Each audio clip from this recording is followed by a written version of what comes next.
प्रणाम जी सुंदर साथ जी, आप सबके चरणों में कोटि कोटि प्रणाम जी। आज बीतक का तीसरा दिन है। मैंने गलती से कल तीसरा बोला था। कल एक्चुअली दिवस 1 और 2 की जो प्रश्नोत्तरी है वो हमने की थी, तो उनपे बेस बहुत ही रोचक प्रश्न मंजूषा सुंदर साथ ने रखी थी। आज हमारे सामने आकाशी टीम के मेंबर्स बीतक दिवस 3 का पूरा हमें दोपहर का सूरज और बीतक की चौपाइयों के माध्यम से वाचन और श्रवण कराएंगे। तो आप सब से निवेदन है कि आप भी इसमें जुड़ जाइए और आज की कथा का आनंद लीजिए, आज की बीतक के प्रसंगों का आनंद लीजिए। चलिए स्टार्ट करते हैं।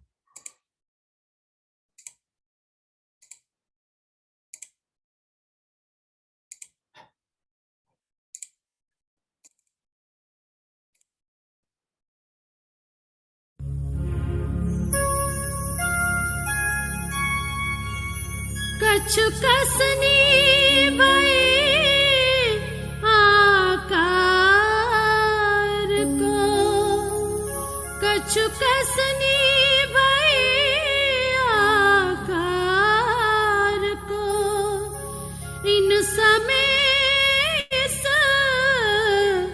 ठार, इन समय इस ठार, पर नजरों कछु ना आया, पर नजरों कछु ना आया। दज्जाल लड़ने लगा जोर, दज्जाल लड़ने लगा जोर।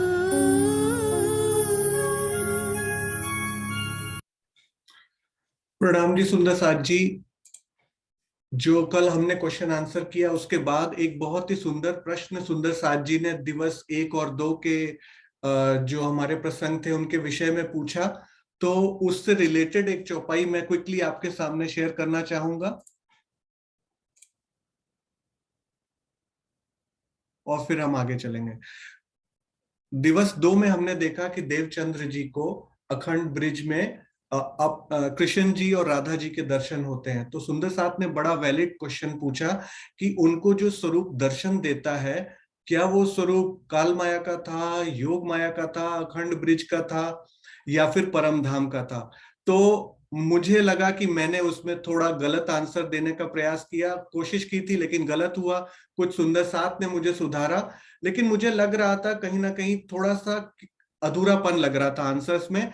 तो हमने एक चीज याद रखनी है सुंदर साथ जी, इस पूरे महीने में बीतक का टीका और दोपहर का सूरज, इन दोनों को ही परम सत्य मानेंगे। इनमें जो वचन स्वामी जी ने लिखे हैं, तो यूं समझिए कि जैसे परम धाम से इलम का सागर की एक बूंद श्री इंद्रावती जी के दिल में हृदय में आती है और वो धाम हृदय में आने के बाद सागर का रूप ले लेती है।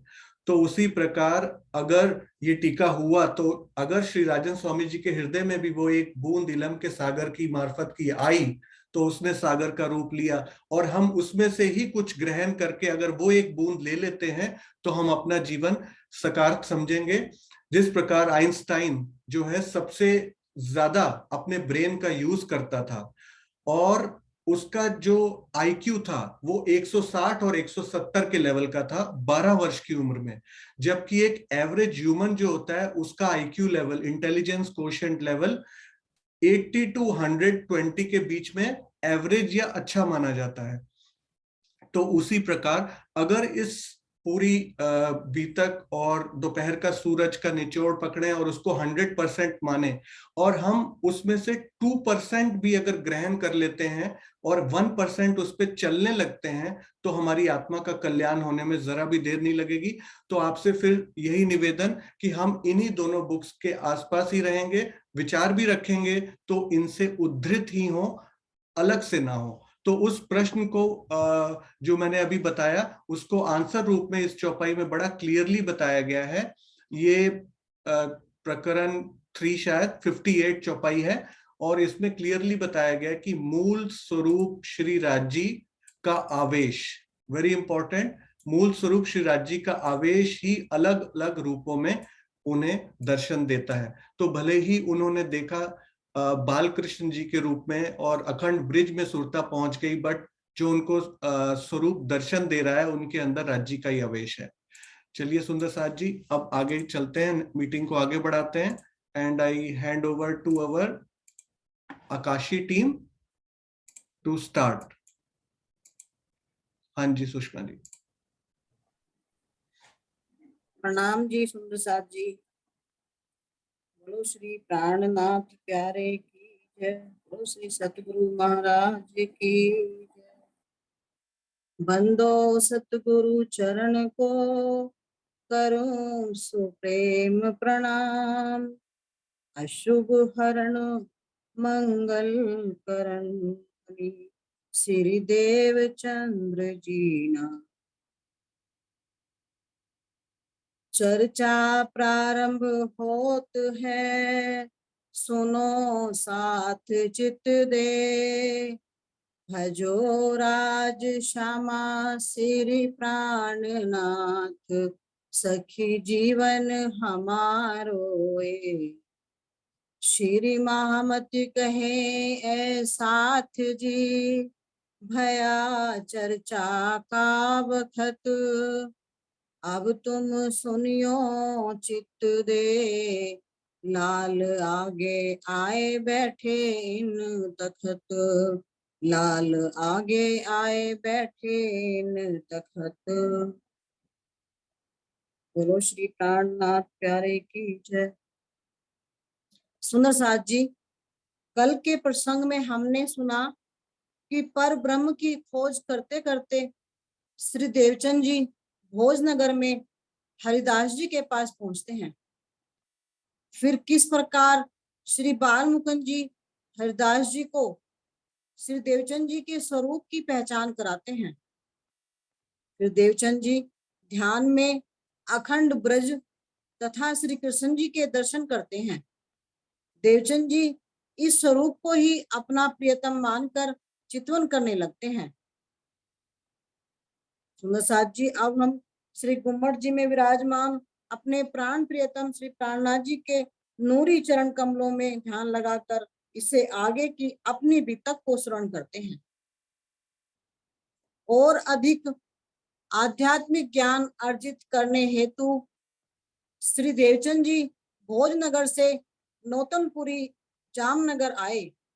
साथ में माता पिता भी आ गए। इस नगर में वल्लभाचार्य मत का बहुत अधिक प्रचार था। श्री कृष्ण जी के मंदिर में कांजी भट्ट श्रीमद् भागवत कथा किया करते थे। श्री देवचंद जी निष्ठाबद्ध होकर भागवत की कथा का रसपान करने लगे। वे प्रातःकाल जलपान तभी करते थे जब वे कथा का श्रवण कर लेवें। इस संदर्भ को हम चौपाई नंबर 4 प्रकरण 5 से सुनते हैं। जलपान करे को तब करे, जब आहार देवे आत्म। तब आहार आकार को देवे ना करे कम। देवे ना करे कम। प्रातःकाल श्रीमद् भागवत की चर्चा रूपी आध्यात्मिक आहार लेने के पश्चात ही वे जलपान ग्रहण करते थे। इस प्रकार वे आध्यात्मिक आहार के बाद ही शरीर को आहार देते थे और अपने इस निष्ठा में वे किसी भी प्रकार की कमी नहीं आने देते थे।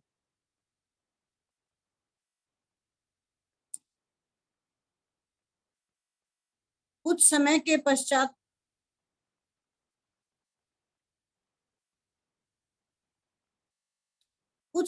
पश्चात कथा श्रवण में आने वाले धनवान और अग्रगण लोगों में ईर्ष्या का दावानल धधक उठा।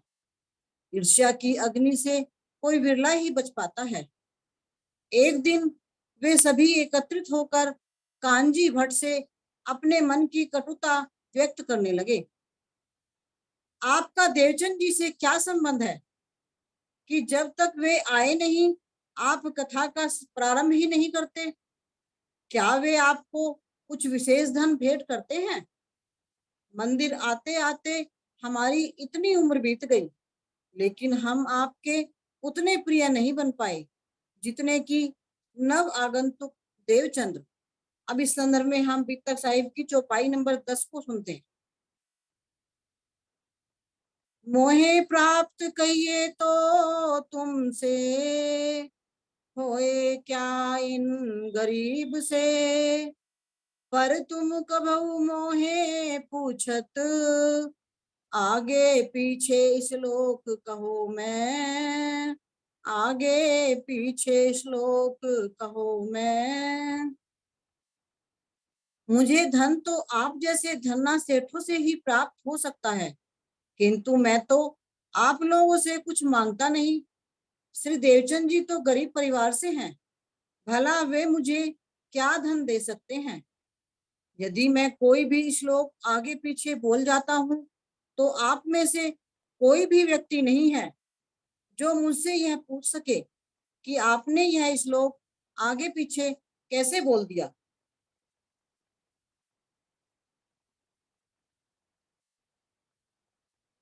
लेकिन जितनी निष्ठा से वे भागवत सुनते हैं उतनी निष्ठा से आप लोग नहीं सुनते।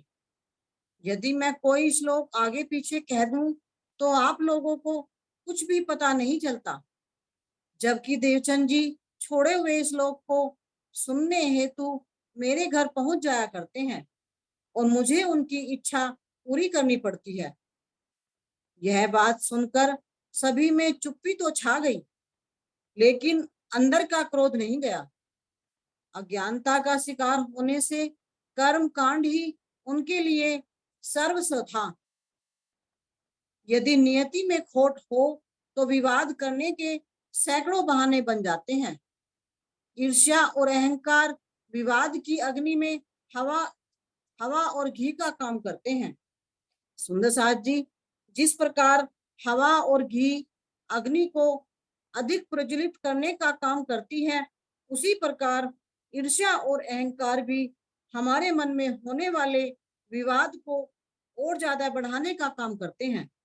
यहाँ पर भी उन अग्रगण्य लोगों के मन में श्री देवचंद जी के प्रति ईर्ष्या रूपी दावानल धधक रहा था, इसलिए वे श्री देवचंद जी से विवाद करने के लिए बहाना ढूंढ रहे थे और शीघ्र ही उन्हें एक बहाना भी मिल गया।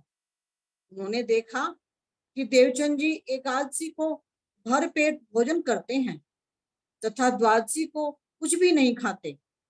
इसके विपरीत हम लोग एकादशी को उपवास रखते हैं तथा द्वादशी को भंडारा करते हैं।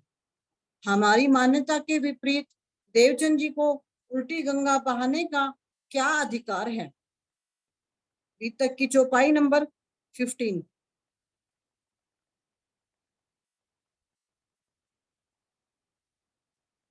और श्री देवचंद जी को प्रण रहे, ना होए द्वादशी को भागवत, ता दिन आप उपवास करें, आज आहार न पायो आत्म इत, आज आहार न पायो आत्म इत। शीघ्र ही उन्हें विवाद खड़ा करने का भी अवसर मिल गया। श्री देवचंद जी का नियम था कि वे बिना आत्मिक आहार दिए भोजन को शरीर को भोजन नहीं देते थे। द्वादशी को श्रीमद् भागवत की कथा नहीं होती थी, इसलिए वे उस दिन पूरी तरह से उपवास रखते थे, क्योंकि उस दिन उनकी आत्मा को भागवत का स्वर्ण रूपी आहार प्राप्त नहीं हुआ था। एक दिन वे पूरी तरह तैयार होकर सभा में आए और अपना रोष शिकायत के रूप में प्रकट करने लगे। उन्होंने कांजी भट्ट से कहा, हमारे लिए और देवचंद जी के लिए अलग अलग नियम क्यों है? यह किस शास्त्र में लिखा है कि एकादशी को भोजन किया जाए और द्वादशी को उपवास रखा जाए? प्रिय देवचंद जी ही करते हैं। इस तरह का धर्म विरुद्ध कार्य आपके सबसे अधिक प्रिय देवचंद जी ही करते हैं। हमें इसका स्पष्टीकरण चाहिए। कांजी भट्ट ने उत्तर दिया, मुझे विश्वास है कि देवचंद जी धर्म विरुद्ध कुछ भी कार्य नहीं कर सकते, किंतु यदि आप लोगों का ऐसा ही कहना है तो मैं उनसे पूछकर ही पूर्ण उत्तर दे सकूंगा। इसी बीच देवचंद जी सभा में आ गए। कांजी भट्ट ने पूछा, देवचंद जी, यहाँ उपस्थित सभी लोगों का कहना है कि आप एकादशी को तो भोजन करते हैं जबकि द्वादशी को उपवास करते हैं, क्या यह सच है? वैसे मुझे विश्वास है कि आप धर्म के विरुद्ध कोई भी आचरण नहीं कर सकते। यह बात पूर्ण रूप से सत्य है, मैं ऐसा ही करता हूँ। हम यह जानना चाहते हैं कि आप ऐसा क्यों करते हैं। एक ही भागवत ग्रंथ को हम सभी मानने वाले हैं, फिर भी हमारे सिद्धांतों में इतना टकराव क्यों? वितक की चौपाई नंबर 26। पर तुम पात पात की रग में है दरखत विस्तार, कहाँ तुम सब में फिर वले ऐसो ओरन को नहीं विचार, ऐसो ओरन को नहीं विचार। आप तो संपूर्ण भागवत रूपी वृक्ष के एक एक पत्ते की रग रग में विचरण करने वाले हैं। भला दूसरों में आपकी तरह श्रेष्ठ विचार कहाँ से आ सकते हैं? भावार्थ, वल्लभाचार्य मत के विरोधी लोगों ने यह कथन व्यंग पूर्वक कहा है। वृक्षों की छोटी छोटी टहनियों, शाखाएं अध्याय हैं, पत्तियां श्लोक रूपनी हैं और उनकी रग रग की शब्द से उपमा दी गई है। विपक्षियों का व्यंग है कि श्री देवचंद जी भागवत के एक एक शब्द की व्याख्या करने का सामर्थ्य रखते हैं। मेरी यह प्रतिज्ञा है कि जब तक मैं भागवत कथा के श्रवण से अपनी आत्मा को आहार नहीं दूंगा, तब तक मैं भोजन नहीं करूंगा। द्वादशी को भागवत चर्चा का आयोजन ना होने से मुझे आत्मिक आहार नहीं मिलता, इसलिए मैं भोजन नहीं करता। इसके विपरीत एकादशी को बहुत श्रद्धापूर्वक भागवत कथा होती है, इसलिए आत्मिक आहार पूर्ण मिलने से शरीर को भी मैं पूर्ण आहार देता हूँ। इसके आगे हमारी प्यारी सखी सुरक्षा आंटी चौपाई द्वारा अर्थ समझाएंगी।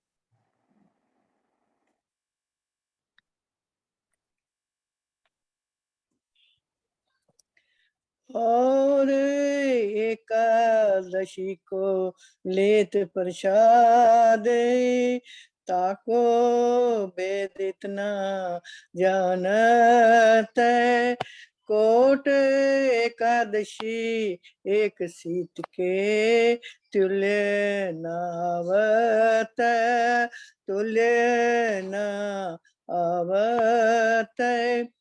और एकादशी को यहाँ पर बहुत अधिक चर्चा होती है, इसीलिए मैं उस दिन भोजन ग्रहण करता हूँ। इसका रहस्य मैं केवल इतना ही जानता हूँ कि करोड़ों एकादशी के उपवास का फल पर ब्रह्म के प्रसाद के एक अन्न के समान नहीं है। बात, नारद अर्थात मेरा व्रत करने वाले भी कालांतर में परमात्मा के प्रसाद के प्रताप से ही परम पद को प्राप्त हो सकते हैं, अन्य किसी प्रकार से नहीं। सभी व्रत, तीर्थ, यम, नियम, यज्ञ, दान, दक्षिणा आदि जो भी पुण्य कर्म है वे भी अच्युत हैं, श्री कृष्ण जी के प्रसाद के समान नहीं। जिस दिन भी परमात्मा को भोग लगाया गया भोजन पदार्थ ग्रहण नहीं किया जाता, उस दिन को निष्फल समझना चाहिए। ब्राह्मणों को तो विशेष रूप से समझना चाहिए। जो मनुष्य प्रतिदिन परमात्मा के निवेदित किए हुए अन्न को भोजन करते हैं, उनको देखकर मैं एकादशी भी पवित्र हो जाती है। श्री पार ब्रह्म लीला रस का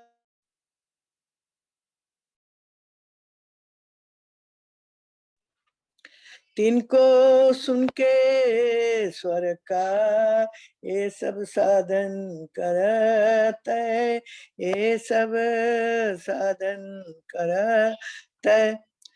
यह श्री भागवत ग्रंथ का पर ब्रह्म के द्वारा की जाने वाली आनंद रस के भरपूर प्रेममय लीला का वर्णन करने वाला है। इससे सुनकर भी यदि आप लोग स्वर्ग की प्राप्ति कराने वाले एकादशी व्रत को ही सर्वोपरि मानते हो तो बहुत ही आश्चर्य होता है कि संसार कहाँ भटक रहा है।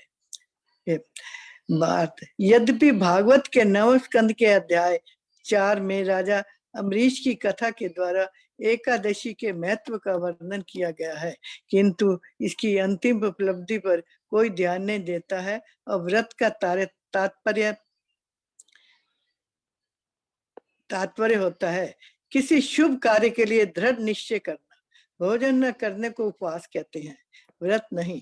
अखंड लीला का ध्यान जहाँ जीव को अखंड में पहुंचाता है, वही एकादशी आदि व्रत से मात्र स्वर्ग वैकुंठ की प्राप्ति हो सकती है, शाश्वत मुक्ति नहीं। इस तरह से श्री पढ़ू आगे। श्रीमद् भागवत ग्रंथ में पर ब्रह्म द्वारा की गई ब्रज लीला का वर्णन है। करोड़ों एकादशी के व्रत का फल पर ब्रह्म के प्रसाद के एक कण के बराबर भी नहीं है। एकादशी व्रत द्वारा केवल स्वर्ग आदि की ही प्राप्ति हो सकती है, जो महाप्रलय में लय हो जाने वाली है। मैं नश्वर लोगों को झूठा सुख नहीं चाहता। कानजी भट्ट ने सबको संबोधित करते कहा कि देवचंद्र जी ने आपके प्रश्न का उत्तर दे दिया है। अब आप लोगों को जो कुछ भी कहना हो उसे कहिए।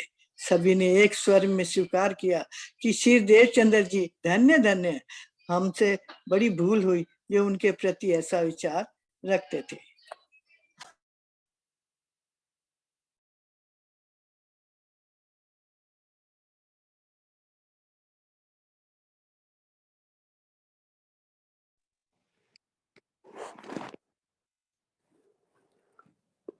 पहले यहाँ से आगे श्री नौतनपुरी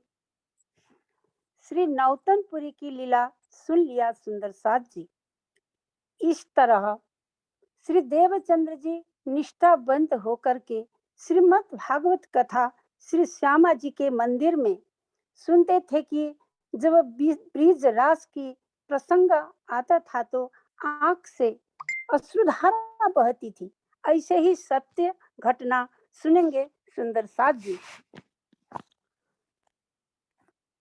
अटूट निष्ठा के साथ जब भागवत का श्रवण करते करते 14 वर्ष व्यतीत हो गए, तब उनकी उम्र 40 वर्ष की हो गई।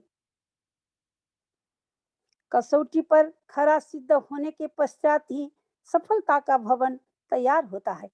प्रत्येक महान आत्मा कसौटियों से गुजर कर ही संसार के सामने उच्च आदर्शों की स्थापना करती है।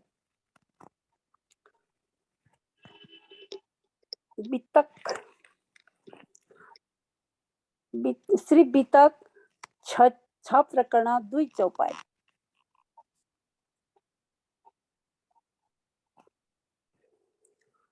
चौदह वर्ष निष्ठाबंध सुनियो श्री भागवत जब, आवेश लीला भई सब नजरो आया तब, सब नजरो आया तब। जब श्री देवचंद्र जी ने निष्ठाबंध होकर भागवत कथा का श्रवण किया तो अक्षरातीत श्रीराज जी ने अपने आवेश स्वरूप से प्रकट होकर उन्हें दर्शन दिया, जिसके परिणाम स्वरूप उन्हें हद से लेकर परम धाम तक का सारा दृश्य दिखाने लगा।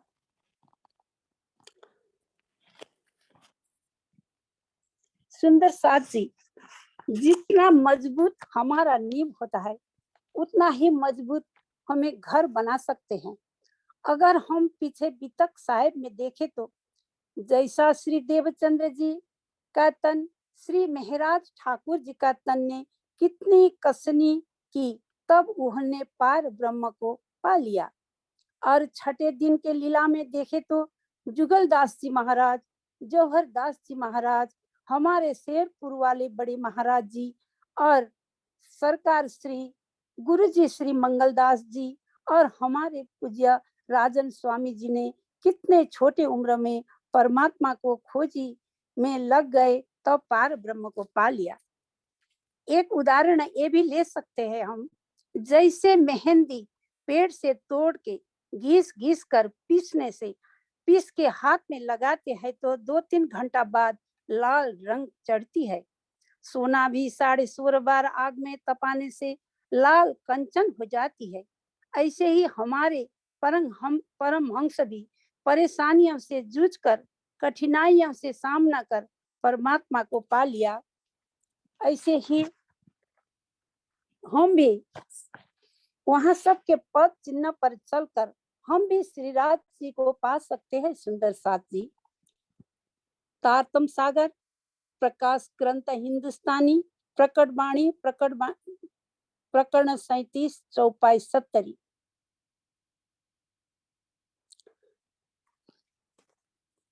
कही कही कसनी अति कही कसनी कसी अति अंग, प्रेम सेवा में ना कियो भंग, कही कसोटी करी दुलहिना, सो कारण हम सब सयन्ना, सो कारण हम सब सयन्ना।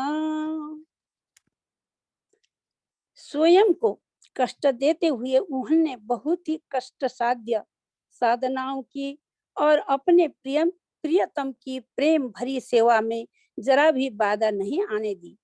श्यामा जी ने हम सुंदर साथ को मार्गदर्शन देने के लिए ही इस प्रकार की कष्टमयी साधनाएं की, जिससे सीख लेकर भविष्य में कोई भी सुंदर साथ इनके प्रत्यक्ष में न फंसे।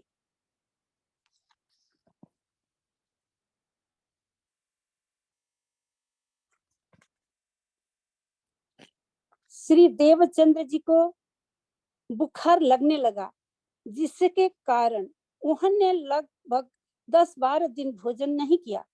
तीव्र बुखार भी उनकी कथा श्रवण ने बाधा नहीं डाल सका। उनकी दिनचर्या पूर्ववत चलती रही।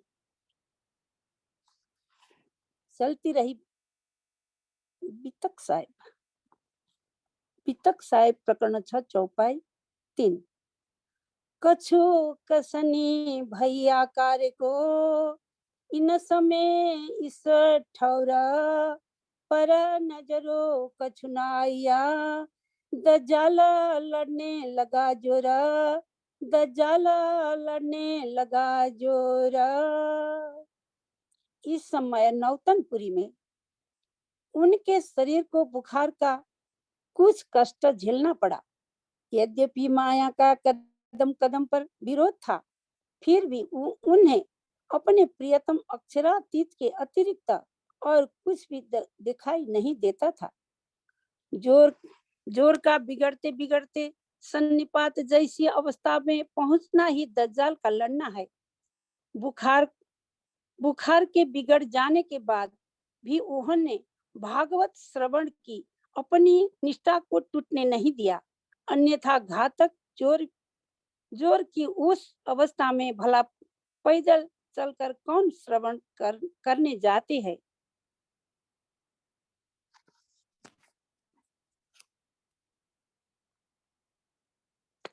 एक दिन पिताश्री वैद्य जी को बुला लाए। वैद्य ने औषधि देते हुए कहा, इस औषधि का सेवन करने के पश्चात खुली हवा में नहीं घूमना चाहिए, अन्यथा स्थिति गंभीर हो सकती है। माता कुंवरबाई बोली, भला थोड़े ही मानने वाले हैं, यह तो लाख मना करने के बाद भी नहीं मानेंगे और भागवत सुनने अवश्य जाएंगे। वैद्य ने अपनी दी हुई दवा वापस ले ली और स्पष्ट रूप से कहा, जो तीव्र जोर की अवस्था में घूमेगा उसे सन्निपात जोर हो सकता है। यदि ये संयम नहीं बरत सकते तो इनकी चिकित्सा नहीं कर सकता। कोई बुरी घटना होने पर मेरी चिकित्सा की गरिमा गिरेगी। मथुर मेहता बोले, आप चिंता न कीजिए, हम पूर्ण रूप से आपके निर्देशों का पालन करेंगे। यदि ये कुछ दिन भागवत नहीं सुनेंगे तो क्या अंतर पड़ेगा। प्रकरण 6 चौपाई 11। तब श्री देवचंद जी ने कहा, मैं ना रहूं क्यों कर, धर्म राखे तो दे है, जवाब देत यूं कर, जवाब देत यूं कर। धर्म है तो सब कुछ है, यदि धर्म नहीं तो मेरे लिए इस शरीर और संसार का कोई भी महत्व नहीं है। चाहे परिणाम कुछ भी हो, मैं तो भागवत कथा का श्रवण करने अवश्य ही जाऊंगा। मुझे इस कार्य से कोई भी नहीं रोक सकता। बिना शरीर के धर्म का आचरण कैसे होगा। शरीर माध्यम खलु धर्म साधनम, धर्म का पालन करने के लिए शरीर ही एकमात्र माध्यम है। ज्वर से ग्रसित शरीर जब तक स्वस्थ नहीं हो जाता तब तक तुम्हें कथा श्रवण के लिए बाहर जाने की आवश्यकता नहीं है। वैद्य जी संतुष्ट होकर चले गए। उनके जाने के बाद जब श्री देवचंद जी को काढ़े के रूप में दवा दी गई, किंतु जैसे ही भागवत कथा आरंभ होने का समय हुआ, श्री देवचंद जी के अंदर जाने की तड़प पैदा हो गई। उन्होंने अपने सिर और कानों को कपड़ों से ढका और लाठी के सहारे चल पड़े। माता पिता ने समझाकर रोकना चाहा।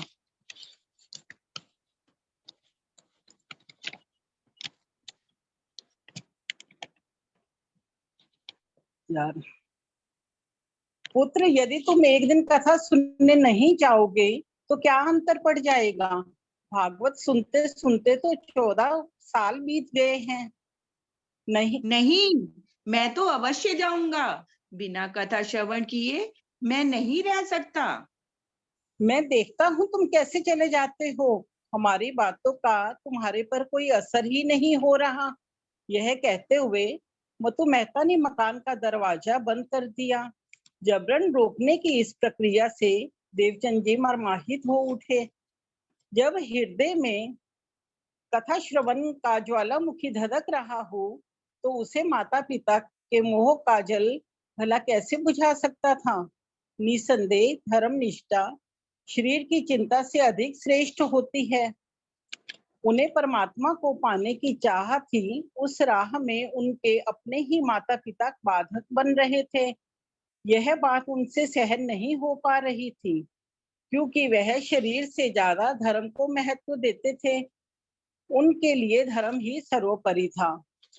प्रकरण 6 चौपाई 16।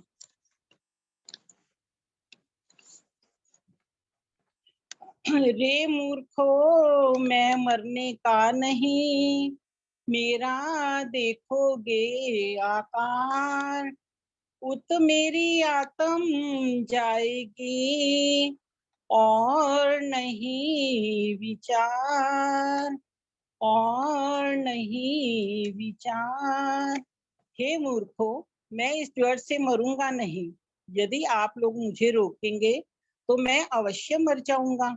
मेरी आत्मा तो कथा सुनने अवश्य ही जाएगी। मेरे मन में इस समय कथा के अतिरिक्त अन्य कोई विचार नहीं है। भावार्थ, पिता के द्वारा बलपूर्वक रोके जाने से श्री देवचंद जी बहुत दुखी हो गए थे। प्रीतम के प्रेम में परिवार को बाधक समझने के कारण ही उनके मुख से रे मूर्खों जैसे कठोर शब्द निकल गए, अन्यथा वे तो शालीनता की प्रतिमूर्ति थे। कुछ देर प्रतीक्षा करने के बाद किवाड़ नहीं खोला गया तो दुखी देवचंद जी बेहोश होकर जमीन पर गिर पड़े। माँ की निश्चल ममता का वर्णन करने में कवियों के पास शब्दों का अभाव होता है। बड़े बड़े मनीषी भी माता की ममता की गहराई नहीं माप पाते। भला माता कुंवरबाई को यह कैसे सहन हो सकता था कि उनके हृदय का टुकड़ा बेहोश पड़ा रहे। उन्होंने भावावेश में अपने पतिदेव को भी कठोर शब्द कह दिया। दरवाजा खोलकर दोनों ने देखा कि देवचंद जी की आंखें तो मूंदी हुई थीं, चेहरा पीला पड़ चुका था। अचानक मतु मेहता जी के कान के पास जोर से बोले, बेटे देवचंद, कथा सुनने जाओ। लेकिन ना तो देवचंद जी की आंखें खुली और ना ही उन्होंने किसी को पहचाना। फिर पिताश्री ने ऊंची आवाज में बोले, देवचंद भट्ट जी का ओर से बुलावा आया है, तुम चले जाओ, अब तुम्हें कोई भी नहीं रोकेगा। कहो तो मैं तुम्हें पहुंचाने चलता हूँ। कुछ देर पश्चात देवचंद जी को होश आया और वे उठ बैठे। कमजोरी के कारण उनका मुख सफेद हो गया था। मतु मेहता पुनः बोले, अब तुम्हें कोई भी मना नहीं करेगा, तुम खुशी खुशी जाकर भागवत कथा का श्रवण करो। जब श्री देवचंद जी लाठी पकड़ कर खड़े हुए तो पिताजी ने कहा, कहो तो मैं तुम्हें वहां पहुंचाए आऊं। वे कुछ भी नहीं बोले और लाठी के सहारे चुपचाप धीरे धीरे श्याम जी के मंदिर की तरफ चल दिए।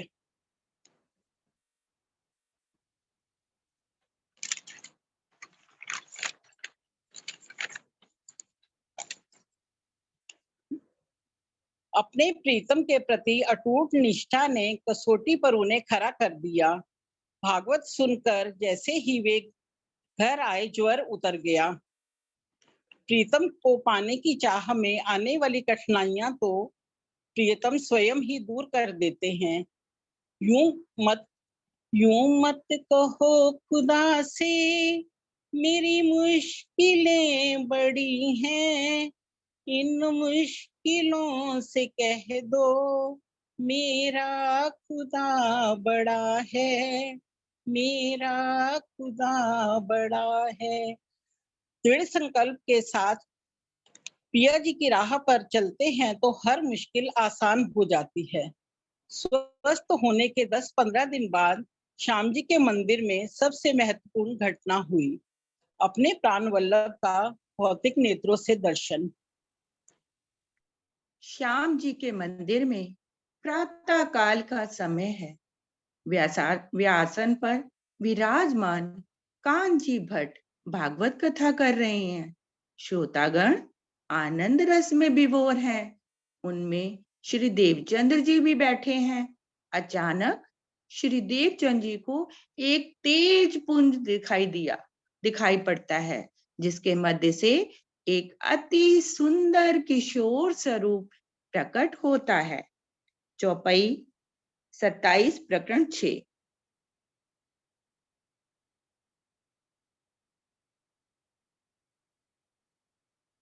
चौपाई 27 प्रकरण 6। बै किशोर अति सुंदर स्वरूप खेला जो वृंदावन, देख श्री देवचंद्र जी ने क्या जैसी गवाई दई मन, जैसी गवाई दई मन। वह किशोरावस्था के स्वरूप में था, अति सुंदर था, अर्थात इतना सुंदर था कि उससे सुंदर कोई हो ही नहीं सकता।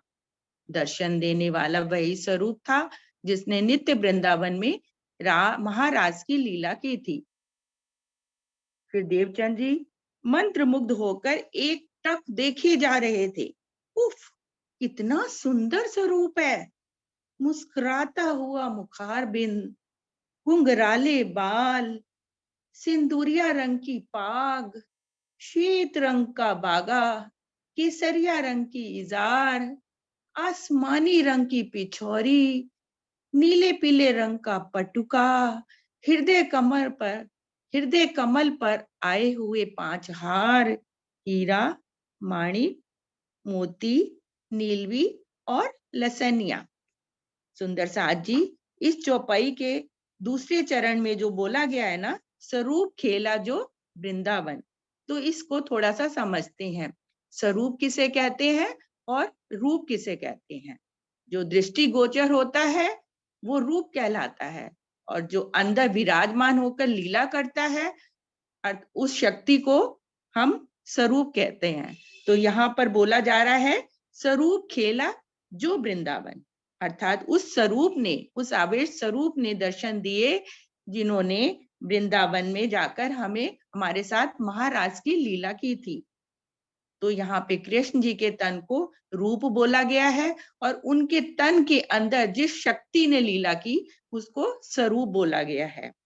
कुछ प्राय भ्रांतिवश इस चौपाई का ये अर्थ लिया जाता है कि महाराज की लीला करने वाले वृंदावन बिहारी श्री कृष्ण जी ने श्री देवचंद जी को दर्शन दिया, किंतु वास्तविक तथ्य ये है कि अक्षरातीत के जिस आवेश स्वरूप ने ब्रिज रास में लीला की थी, वही आवेश स्वरूप परम धाम के श्रृंगार में श्री देवचंद जी के समक्ष प्रकट हुआ था।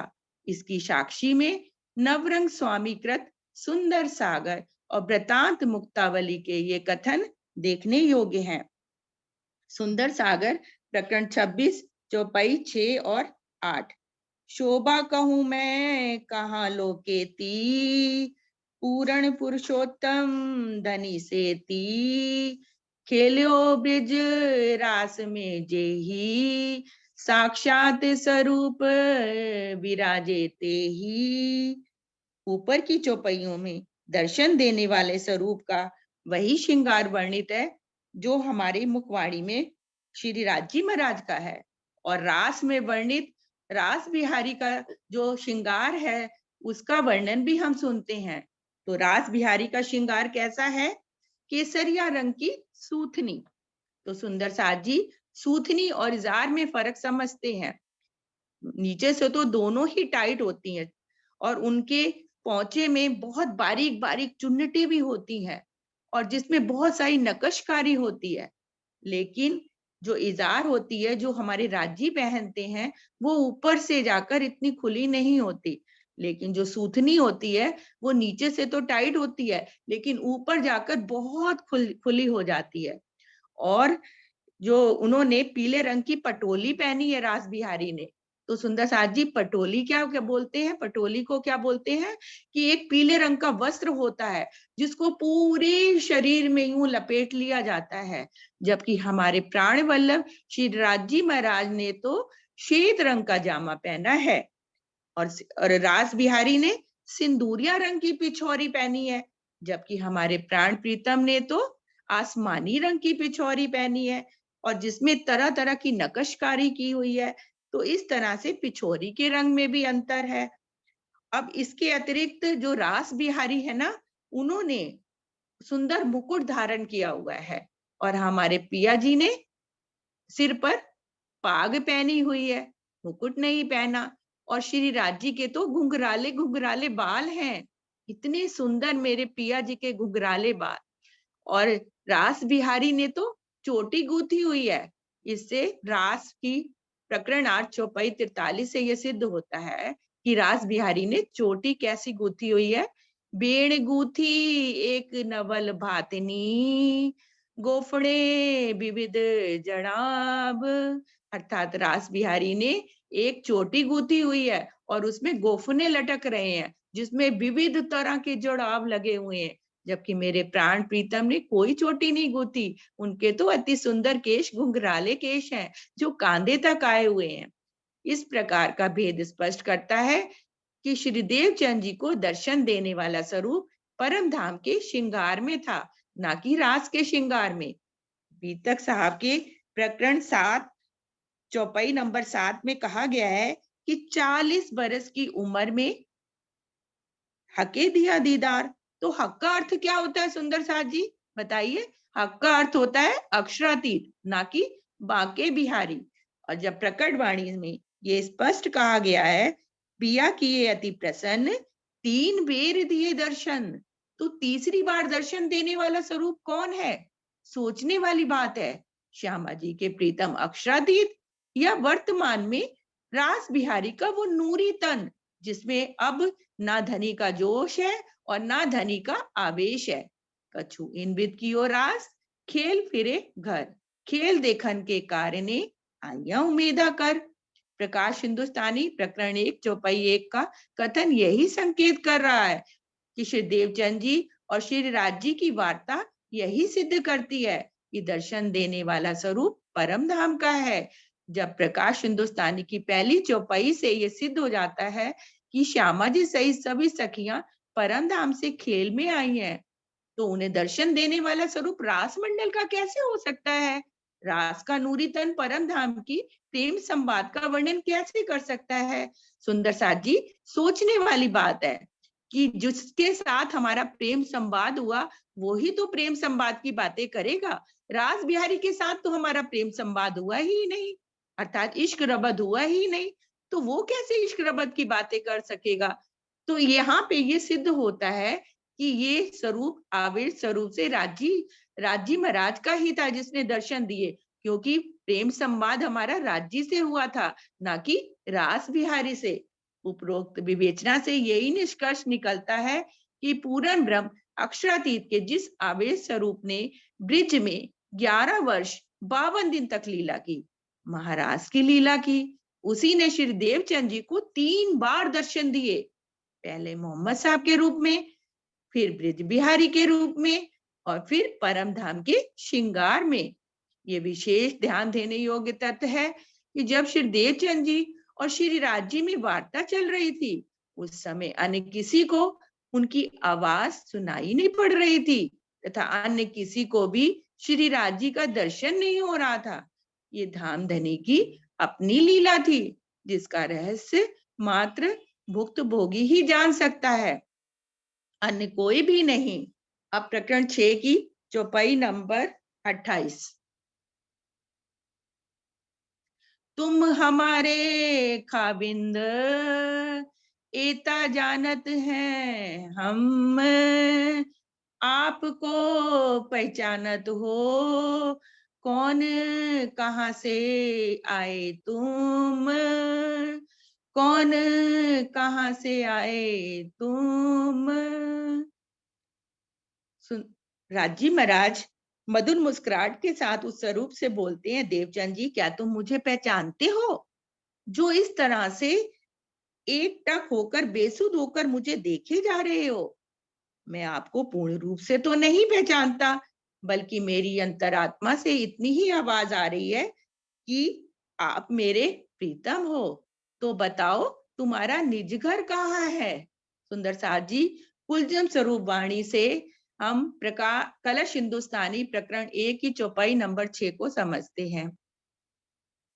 तू कौन आई इत क्यों कर, कहाँ है तेरा वतन, नार तू कौन कसम की, दृढ़ कर कहो बचन, दृढ़ कर कहो बचन। तुम कौन हो, इस संसार में क्यों आई हो, तुम्हारा मूल घर कहाँ है? तुम दृढ़ता पूर्वक ये बात बताओ कि तुम किस पुरुष की अर्धांगिनी हो।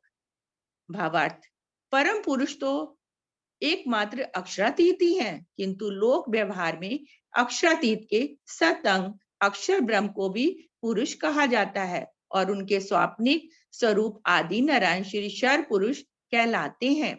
श्री देवचंद जी हरिदास जी से मिले हुए ज्ञान के आधार पर बाल मुकुंद तथा बांके बिहारी की भक्ति किया करते थे, क्योंकि तारतम्य ज्ञान से रहित होने के कारण श्री देवचंद जी को शर, अक्षर एवं अक्षरातीत का कोई भी भेद मालूम नहीं था। उसी की ओर संकेत करते हुए श्री राज जी ने कहा, बताओ तुम किस पुरुष की अर्धांगिनी हो, बाल मुकुंद की, बांके बिहारी की, या इससे भी परे किसी और पुरुष की? तो सुंदर साथ जी धनी देवचंद जी जवाब देते हैं, मुझे तो कुछ भी नहीं मालूम। तुम अब तक अपने को राधा मानते रहे हो और मुझे रास बिहारी श्री कृष्ण, लेकिन ये सर्वांश सत्य है कि ना तो तुम देवचंद्र हो या राधा, ना तुम देवचंद्र या राधा हो, और ना मैं रास बिहारी श्री कृष्ण हूं। यहाँ पे प्रकरण 6 चौपाई नंबर 30। नाम तुम्हारा बाई सुंदर, खेले तुम ब्रजरास में, मनोरथ पूरे ना बहे, ए तीसरा हुआ तिन से, ए तीसरा हुआ तिन से। परम धाम में तुम्हारा नाम सुंदर बाई अर्थात श्यामा जी है। ब्रिज और रास में तुमने मेरे साथ लीला की है, किंतु माया का खेल देखने की तुम्हारी इच्छा पूरी ना हो सकी थी, इसलिए ये तीसरा जागनी का ब्रह्मांड बनाया गया है। भावार्थ, सुंदर बाई और श्यामा जी को अलग अलग मानना भ्रांतिपूर्ण है। ये भी कहना कि उचित नहीं है कि सुंदर बाई में श्यामा जी का आवेश है तथा इंद्रावती जी में श्री राज जी का। ये सारी भ्रांतियां पुराण संहिता की देन है। श्री मुखवाणी में तो स्पष्ट लिखा है, सुंदर बाई इन फेरे आए हैं साथ कारण जी, भेजे धनी आवेश देके, अब न्यारे न हुए एक खिंजी, अब न्यारे न हुए एक खिंजी। ये सच है कि ब्रिज और रास में मेरी ही आवेश शक्ति ने श्री कृष्ण की भूमिका निभाई थी। श्री उस लीला में तुम अवश्य राधा के रूप में थे। मैं तो अक्षर से भी परे सच्चिदानंद अक्षराती श्री राजी हूँ तथा तुम मेरी आनंद शक्ति श्यामा हो। तुम्हारी आत्मा ने इस माया में देवचंद जी नामक तन धारण कर रखा है। मेरे प्राण वल्लभ, यदि मैं आपकी एलानी शक्ति हूँ तो आपने मुझे झूठी माया में क्यों डाल रखा है? मुझे तो अब निज घर में ही ले चलिए। तुम इस खेल में अकेले नहीं हो, बल्कि तुम्हारे साथ वे सभी आत्माएं हैं जो ब्रिज और रास में थी। ब्रिज में तुम्हारे साथ 11 वर्ष तथा 52 दिन तक लीला हुई। इसके पश्चात निराकार से परे योग माया के ब्रह्मांड में महारास की लीला हुई। तुमने परम धाम में मुझसे माया का खेल देखने की इच्छा प्रकट की थी, उसे पूर्ण करने के लिए ही मैंने तुम्हें ब्रिज और रास दिखाया था। अब इस तीसरे जागनी के खेल में तुम्हें ज्ञान द्वारा जागृत होना है, तभी तुम परम धाम चल सकोगे। परम धाम में ही तुम्हारे मूल तन है। वहाँ अनंत अनंत प्रेम और आनंद की लीला होती है। वह हमारा और तुम्हारा अखंड नूरमय अद्वैत स्वरूप है। तब धनी जी पूछते हैं कि धनी देवचंद जी पूछते हैं, वो सारे सुंदर साथ कहाँ हैं? तो वो कहते हैं, तुम और उन सुंदर साथ में फरामोशी का पर्दा है, मैं ही उनको जगाकर तुम्हारे पास लाऊंगा। इसके संदर्भ में एक चौपाई ये बता सकते हैं, लियाओ बुलाए तुम रूह अल्लाह, जो रूहे मेरी आशिक, रबद किया प्यार वास्ते, कईयो कहलाया हक, कईयो कहलाया हक। श्यामा जी, मैं ही सब रूहों को जगाऊंगा, लेकिन सारा मुद्दार आपके ऊपर है। आप ही सारी आत्माओं को जगाकर हम सब मिलकर परम धाम पुनः परम धाम चलेंगे। तो सुंदर साथ जी, अब इसके बाद तो फिर अब राजी महाराज धनीदेव चंद जी को कहते हैं, मैंने तुम्हें संक्षेप में सब कुछ बता दिया। यदि कुछ और पूछना चाहते हो तो पूछ लो, क्योंकि इस तरह से प्रत्यक्ष दर्शन तुम्हें पुनः नहीं होगा तो आप कहाँ जाओगे? मैं तुम्हारे धाम हृदय में ही विराजमान हो जाऊंगा, तुम्हारे हृदय में निवास करूंगा तथा सबको जागृत करूंगा। तो यहाँ पर सुंदर साथ जी प्रकरण 6 और चौपाई नंबर 34। तब पूछा श्री देवचंद्र जी ने, धनी कहाँ जाओगे तुम? तुम्हारे अंदर आकार में आए के बैठे हम, आए के बैठे हम। तब श्री देवचंद जी ने पूछा, हे धनी आप कहाँ जाओगे? श्री राज जी ने उत्तर दिया, मैं तुम्हारे धाम हृदय में विराजमान होकर तुम्हारे तन से लीला करूंगा। जब आप पल पल मेरे धाम हृदय में ही निवास करेंगे तो मुझे चिंता किस बात की है? श्री बीतक प्रकरण 6 चौपाई 35। तब मोको कहाँ पूछना, एक है तारतम बीज वचन, फेर के अदृष्ट भय, प्रफुल्लित हुआ मन, प्रफुल्लित हुआ मन। तब श्री देवचंद्र जी बोले, जब आप मेरे अंदर ही विराजमान होंगे तो मुझे पूछने की क्या आवश्यकता है। श्री राची एवं श्री देवचंद्र जी के बीच में होने वाली यह वार्ता ही तारतम का बीज रूप है। यह कहकर श्री राची श्री देवचंद्र जी के धाम हृदय में विराजमान हो गए, जिससे श्री देवचंद्र जी का मन अत्यधिक आनंद में डूब गया। जब श्री देवचंद्र जी के धाम हृदय में श्रीराज जी विराजमान हो गए, तब उनके मुख से एक चौपाई अवतरित हुई। निज नाम श्री कृष्ण जी अनादि अक्षातीत, सो तो अब जाहिर भय सब विद वतन सहित। अर्थात जिस अक्षातीत ने वृज रास में श्री कृष्ण नाम से लीला की थी, जो अनादि है और अक्षर से भी परे है, वह अपने परम धाम के संपूर्ण ज्ञान, शोभा तथा आनंद के साथ मेरे धाम हृदय में प्रकट हो गए हैं। यह मान्यता पूर्णतया भ्रांतिपूर्ण है कि श्याम जी के मंदिर में श्री देवचंद्र जी से अक्षातीत कहते हैं कि हे श्यामा जी, मेरा नाम श्री कृष्ण है और मैं अनादि हूँ तथा अक्षर से भी परे अक्षरातीत श्री कृष्ण हूँ।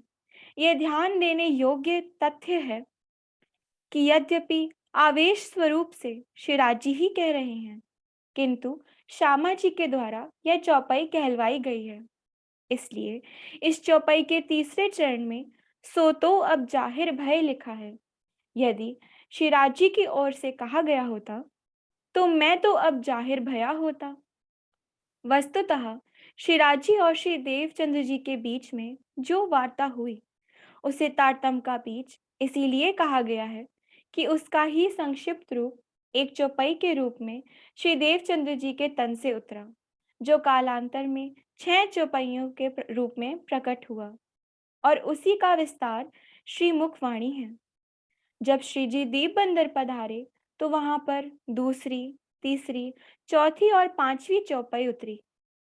उस समय श्री देवचंद्र जी सत्य उतरा था, किंतु जब अनूप शहर में प्रकाश हिंदुस्तानी की प्रकटवाणी का अवतरण होने लगा तो उसके स्थान पर श्री श्यामा जी वर सत्य हैं हो गया और 6ठी चौपाई भी जुड़ गई। सनन के अवतरण के समय से निजनाम श्री जी साहिब जी अनादि अक्षरातीत का प्रचलन हो गया, क्योंकि सनन वाणी से मुस्लिम लोगों को जागृत करना था। इस तारतम्य में हिंदू मुस्लिम सबका परब्रह्म एक अक्षरातीत श्री जी को माना गया है। हिंदुओं के लिए जहां वे श्री जी हैं, कतेब परंपरा वालों के लिए वे साहिब जी हैं। सनंद प्रकरण 42 चौपाई 16 में कहा गया है कि कोई दूजा मर्द ना कहा वहीं, एक मेहंदी पाक पूरण। श्री प्राणनाथ जी के अतिरिक्त इस जागमी ब्रह्मांड में कोई दूसरा अक्षरातीत नहीं हो सकता। इस आधार पर तारतम्य में श्री कृष्ण जी की जगह श्री जी साहिब जी के नाम का उल्लेख हुआ है। संक्षेप में यही कहा जा सकता है कि परंपरा रूप में निज नाम श्री कृष्ण जी का तारतम्य मान्य है और मंगलाचरण के रूप में प्रत्येक ग्रंथ के प्रारंभ में यही लिखने की परंपरा है, किंतु तारतम्य वाणी के सैद्धांतिक पक्ष को देखने से यही निर्णय निकलता है कि इस जागनी ब्रह्मांड में सबके परब्रह्म श्री प्राणनाथ जी हैं। सुर असुर सबो के ए पति, सब पर एक दया, देत दीदार सबन को साई, जिन्हों जैसा चाहया, जिन्हों जैसा चाहया। किरंतन प्रकरण 59 चौपाई 7। इस विचारधारा के अनुसार निजराम श्री जी साहिब जी का तारतम्य प्रारंभ हुआ है। इस प्रकार दोनों तारतम्य प्रचलित हैं, जो अपनी अपनी आस्था, परंपरा और सिद्धांत के आधार पर माने जाते हैं। अपने धाम हृदय में प्रियतम के विराजमान हो जाने के पश्चात श्री देवचंद्र जी की भ्रामी अवस्था हो गई। वे त्रिकालदर्शी हो गए। उनकी आत्मिक नजर अखंड ब्रिज, रास तथा परमधाम को देखने लगी। उन्हें स्पष्ट विदित हो गया कि वे पूर्व काल में चंद्रवंशी देवापी थे, जो हिमालय पर्वत में सिद्ध पुरुषों के गोपनीय स्थान कलाप ग्राम में रह रहे थे। देवापी शांतनु के भाई थे। रोगग्रसित होने के कारण उन्हें गद्दी का अधिकारी नहीं समझा गया। इस कारण वे जंगल में तप करने चले गए। महाभारत कालीन भीष्म शांतनु के ही पुत्र थे। देवापी के साथ सूर्यवंशी राजा मरु भी रह रहे थे। उनके तन में श्यामा जी ने प्रवेश किया है तथा मरु द्वारा धारण किए गए तन का नाम मिहिराज है, जिसमें परम धाम की इंद्रावती आत्मा ने प्रवेश किया है। जीव आदि नारायण का अंश है। वह 84 लाख योनियों में कर्म फल भोगता रहता है। आत्मा अक्षरातीत के आनंद रूपी सागर की लहर है। वह गर्भ में नहीं जाती, बल्कि जीव के ऊपर बैठकर मायावी खेल को देखती है। वस्तुतः वह परब्रह्म की अर्धांगिनी है। गीता, भागवत तथा अन्य धर्म ग्रंथों के सभी रहस्य उन्हें स्पष्ट रूप से विदित हो गए। 3 पुरुष, उनके 3 धाम, वैकुंठ, अक्षरधाम तथा परम धाम, 3 लीला, 3 सृष्टि आदि के संबंध में किसी भी प्रकार से अल्पमात्र भी संशय नहीं रह गया। जिस शब्दातीत परमधाम तथा अक्षरातीत पर ब्रह्म के नूरी युगल स्वरूप की उन्हें अनुभूति हो रही थी, उसका ज्ञान दूसरों को देने के लिए उनका हृदय तड़प रहा था। इसी संदर्भ में उनकी भेंट गांगजी भाई से हुई, जो नगर के एक प्रतिष्ठित एवं धनवान व्यक्ति होने के साथ साथ भागवत कथा में उनके साथी की भूमिका भी निभाते हैं। मार्ग में दोनों ही खड़े होकर बातें करने लगे।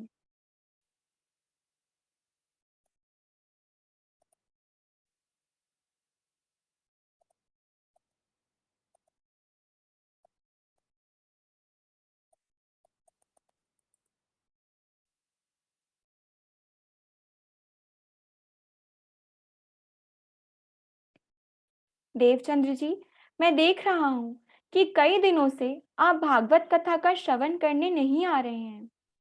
हाँ, मैं कुछ कारणवश नहीं जा सका हूँ। मैं भागवत के संबंध में कुछ विशेष बातें कहना चाहता हूँ।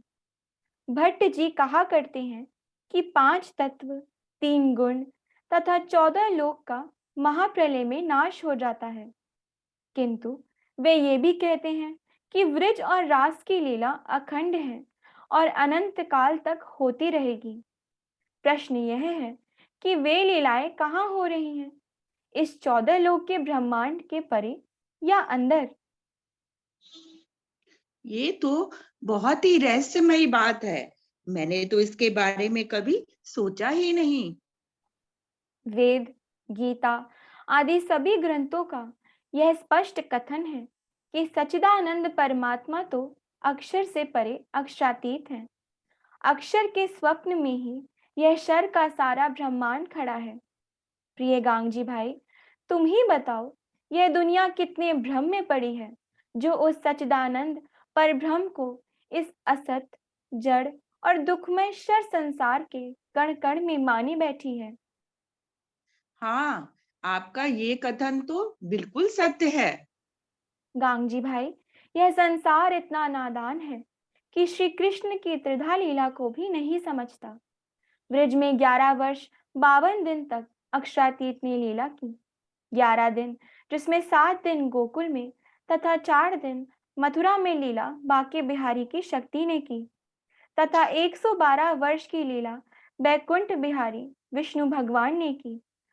अलग अलग समय में अलग अलग शक्तियों के होने के कारण 100 वर्ष विरह में तड़पने के बाद भी ना तो गोपियां मथुरा या द्वारका गईं और ना श्री कृष्ण जी ही स्वयं आए। पीतक साहब, प्रकरण 6, चौपाई 46। तब गांगजी भाई ने पूछा, हम तुम भागवत सुनते दोए, यह प्रश्न तुम कहाँ से ल्यावत, तुम मोहे बताओ सोए, तुम मोहे बताओ सोए। तब गांगजी भाई ने पूछा कि मैं और आप दोनों ही कांजी भट्ट से भागवत कथा सुना करते थे, किंतु आप कृपा करके यह बताइए कि आप जिस प्रकार के प्रश्न मुझसे पूछते हैं, आप उन्हें कहाँ से लाते हैं, क्योंकि इन प्रश्नों का उत्तर तो कांजी भट्ट जानते ही नहीं है। श्री निजानंद स्वामी ने गांगजी भाई से पूछा कि महाप्रलय में जब 5 तत्व तथा 3 गुण रहेंगे ही नहीं, तो उस समय अखंड वृज तथा रास का अस्तित्व कहाँ रहेगा। इस प्रकार के प्रश्नों ने गांगजी भाई को आश्चर्य में डाल दिया। इतने में एक पानी भरने वाली स्त्री वहां से गुजरी। इसके पहले 2 बार वह गुजर चुकी थी। तीनों बार उसने यही देखा कि ये दोनों महानुभाव खड़े होकर ही सत्संग कर रहे हैं। अंत में उससे रहा नहीं गया और बोल पड़ी, मैं 3 बार आप लोगों के पास से गुजर चुकी हूँ। तीनों बार मैंने आप दोनों को खड़े खड़े ही बातें करते हुए देखा है। आप दोनों सत्संग में इतने मस्त हैं कि आपको शरीर की थकान या समय की अधिकता की कोई चिंता ही नहीं है। किंतु इस कथन को उन दोनों के ऊपर कोई विशेष प्रभाव नहीं पड़ा। वे पूर्ववत अपने सत्संग में मस्त रहे। दूसरे दिन भी मार्ग में उनका सत्संग प्रारंभ हो गया। श्री देवचंद्र जी ने कहा, कांगजी भाई, यह सारा हद का ब्रह्मांड क्षर है। इसके नियामक आदि नारायण है, जो अक्षर ब्रह्म के मन के स्वप्न के स्वरूप हैं। अक्षर ब्रह्म क्षर से परे हैं। उनकी लीला बेहद में होती है। अक्षरातीत का स्वरूप अक्षर से भी परे है। उनकी लीला परमधाम में होती है, जहाँ के कण कण में प्रेम, आनंद और परब्रह्म का असीम सौंदर्य लीलामग्न है। इस तरह का अलौकिक ब्रह्म ज्ञान तो मैंने कभी सुना ही नहीं था। मैं यह जानना चाहता हूँ कि आपने इसे कैसे पाया। बीतक साहब, प्रकरण 6, चौपाई 49। फिर जन्म से लेके आए नए नगर, तहाँ लो सारी बीतक कह चले ता ऊपर, कह चले ता ऊपर। पुनः सदगुरु श्री निजानंद स्वामी ने गांगजी भाई को उमरकोट में जन्म होने से लेकर कच्छ में खोज, भोजनगर की घटनाओं तथा नौतनपुरी में आने पर घटित होने वाले सारे प्रसंगों का विधिवत वर्णन किया। लगभग 16 वर्ष की उम्र में कच्छ जाते समय मुझे पठान सैनिक के वेश में प्रियतम परब्रह्म का दर्शन हुआ था।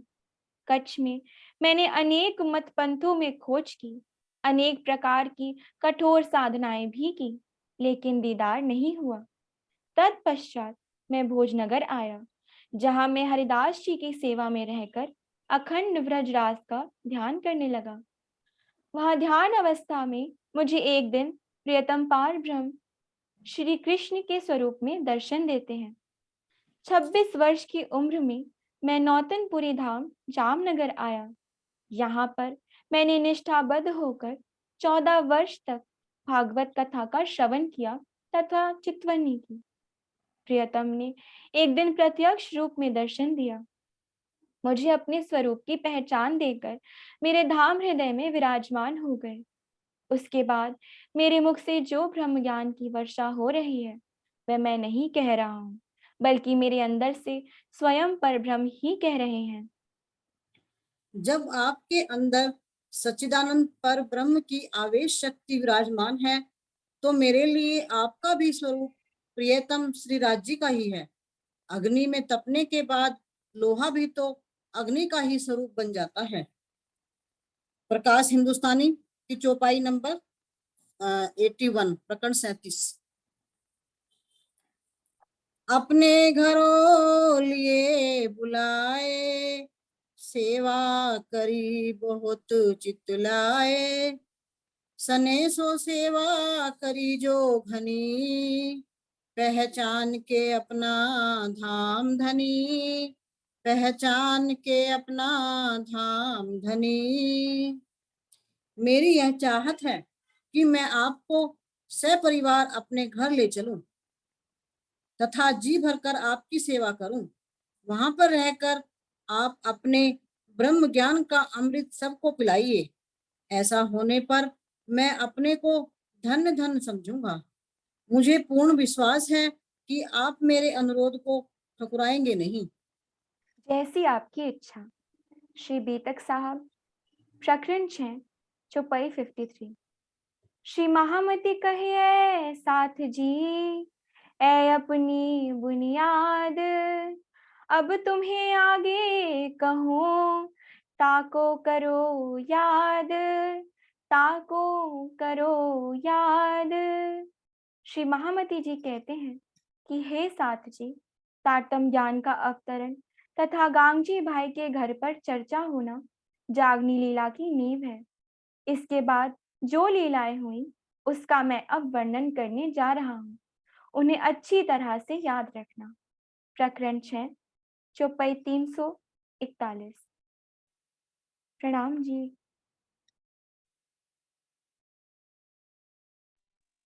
प्रणाम जी सुंदर साथ जी। आज के प्रसंगों से जो हमें सिखापन मिल रहा है उसको समझते हैं। सुंदर साथ जी, आज के प्रसंगों से हमें क्या सिखापन मिलता है?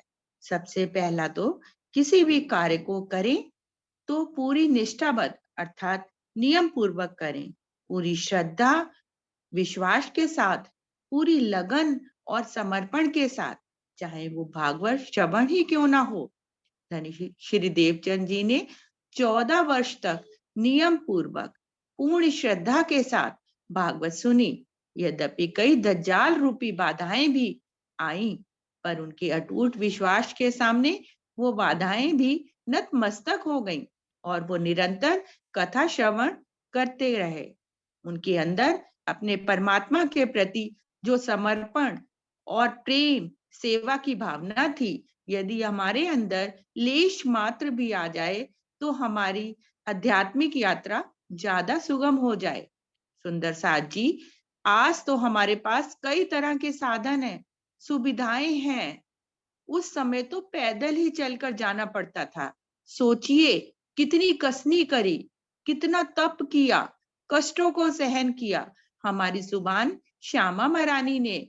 और तो और अभी तो तारतम भी नहीं उतरा, वाणी भी नहीं आई। उन्हें स्वयं की भी पहचान नहीं है कि मैं कौन हूं। मेरे अंदर परम धाम की श्यामा महारानी की आत्म है, कुछ पता नहीं है। फिर भी परमात्मा को पाने की ललक में जिसने जैसा कहा वैसा किया। मूर्ति पूजा भी की, 3-3 घंटे मंदिर की परिक्रमा भी की और फिर 14 वर्ष तक निरंतर भागवत भी सुनी। ऐसा दृढ़ संकल्प हमारे अंदर भी हो परमात्मा को पाने के लिए, तो क्या ही बात हो। और एक और सिखापन कि पहले आत्मा को आहार, तत्पश्चात शरीर को भोजन, ये उनका रोज का नियम था। तभी तो वह एकादशी को भोजन करते थे और द्वादशी को निराहार अर्थात उपवास करते थे। उसी तरह से हम भी अपनी दिनचर्या का आरंभ चितवन, सेवा पूजा या फिर वाणी का पठन पाठन मंथन से करें। उसके पश्चात ही आकार को भोजन दे। सुंदर साथ जी, जो राह हमारे हादी ने अपनाई और उस पर चलकर अपने पद चिन्हों की छाप छोड़ी, उसी राह को अपनाकर यदि हम आध्यात्मिक मार्ग पर बढ़ेंगे और उनके गुणों को आत्मसात करेंगे, तो वो दिन दूर नहीं जब हमारे प्रीतम हमें सहज ही मिल जाएंगे। प्रेम प्रणाम जी। Sundar Saji. Now let us understand what we have learned from these contexts. We should always have complete belief, trust, and dedication in whatever work we do, even if that is listening to Srimad Bhagavad. At the age of 14, Dhani Shri Dev Chandraji used to listen to Srimad Bhagavad with full dedication and punctuality. Although he faced some hurdles in his path, but he never failed at listening to Srimad Bhagavad with complete belief. If we are able to achieve even a trace amount of love and dedication that he had for Shiraji Maharaj, then our spiritual journey will be very pleasant. Today, we have a lot of resources and facilities, but then Dhani ji had to walk barefoot. Have a thought about his hardships, difficulties that he had to go through, and his perseverance. Till today's chapter that we just read, he is not even aware of Sri Kuljam Swarup Vani or Sri Tartam knowledge. Neither he has self-discovered about who he truly is, where he has come from, and about the fact that he is a soul of Sri Shama Maharani ji. Being unaware of these facts, he listened to Srimad Bhagavat discourses for 14 years, did idol worship and parikarma or circumambulation for 3 hours each day, just in search of the beloved Lord. Another lesson that we learned today is that giving food to the soul is of more priority than feeding the false body. Dhani Shri Devchandra ji used to have meals on Ekadashi and fasted on Dwadashi. Similarly, we should also begin our day with Chitvani, Seva Puja, or Vani Manthan, and only then we should feed our mortal bodies. Dear Sundar Sarji, we have to follow the path that our Hadi has walked on and shown us to simplify our spiritual journey. We must try to acquire their qualities and the path they have shown us to reach to our Priyatam with much pleasure. Prem Pranam ji.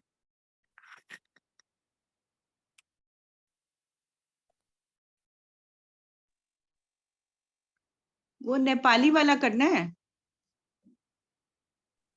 हाँ, प्रणाम जी सुन्दर साथ जी।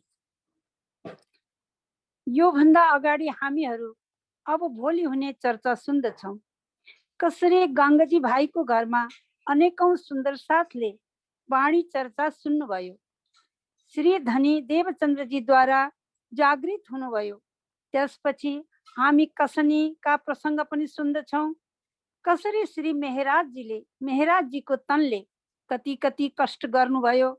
जुन हरिदासजीबाट धनी श्री देवचन्द्रजीले दीक्षा लिनु भएको थियो, स्वयं वही हरिदासले कसरी तारतम ग्रहण गर्नुभयो, यो सब हामी पछि जान्दछौं। धनी श्री देवचन्द्रजीको शरीरद्वारा आडिका लीला हुन्छ, यो सब विस्तारद्वारा हामी पछि सुन्ने नै छौं। प्रणाम सुन्दर साथ जी, यति नै। प्रणाम प्रणाम।